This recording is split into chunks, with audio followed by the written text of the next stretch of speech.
One of the reasons that we're involved in this press conference today is that Lifton and the Ontario Coalition for Social Justice are members of Dignity International, which is an international grassroots network of organizations spread across all the continents.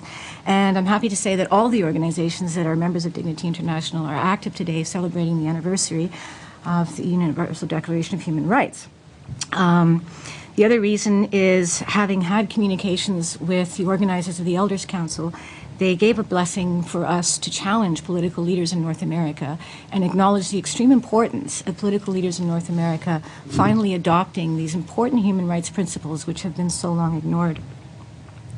We feel that our world is in crisis, North America is in crisis, and all of this contributes very much to poverty in Ontario. We can't look at poverty in Ontario in isolation. And when we talk about poverty reduction strategies, I think while the provincial government's done a good job at beginning the process, there were a number of shortfalls in that strategy. In particular, the fact that they did not increase welfare rates and left so many thousands of people, up to about 1 million people, unable to meet their basic needs. This is a really important issue, and it's something that the United Nations committees have already pointed to several times, saying that our rates are insufficient to meet the basic needs of life. The same goes for the minimum wage, although that is slowly improving.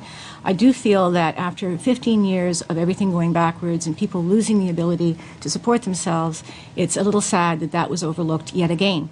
On the other hand, there are important features in the poverty reduction strategy, like enforcing employment standards, getting communities involved, supporting communities' involvement in building forward, that I think are very important. I would, however, hope that Dalton McGuinty and other political leaders in the province of Ontario and in the federal government begin to take universal human rights, and particularly economic, social, and cultural rights, into account as they work to address poverty. Another thing that's very, very important in our view to addressing poverty is looking at the North American Free Trade Agreement. We have heard President-elect Barack Obama say that he's interested in reviewing or reopening NAFTA. Now, the United Nations and ourselves and many other people across North America have recognized for quite a while now that NAFTA has undermined in many ways our ability to make effective social policy and to ensure decent jobs. Of course, many of our jobs have been going offshore. Now, I would argue, and many would argue, that if our governments were accountable to the human rights commitments they have made, this would not be occurring the way it is.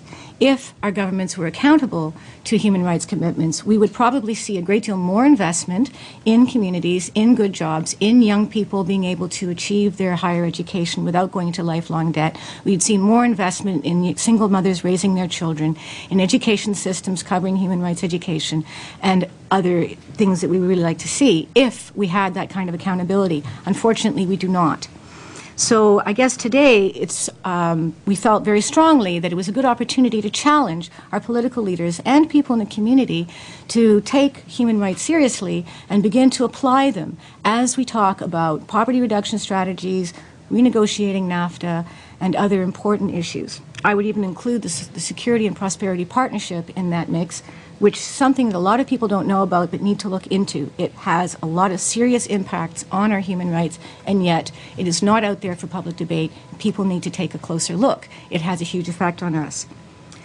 So today, we're encouraging everyone to take on the challenge of going to the website at Every Human Has Rights, read the Universal Declaration, make a personal pledge to uphold and respect human rights in their daily life and in their community. At the same time, we would like people in the general public to take the time to talk to their political leaders, their elected representatives, and ask them, will you make a pledge and will you begin to take these rights seriously as we move forward? Obviously, we're in a time of economic crisis and climate change, and it's extremely important that we have some kind of framework that allows communities in different levels of government and between countries to move forward together into something more innovative, more forward-looking, and more respectful of all levels of society. As it is, we're a very divided society. I do not see how we can stand united as a society until we all respect and understand the importance of human rights.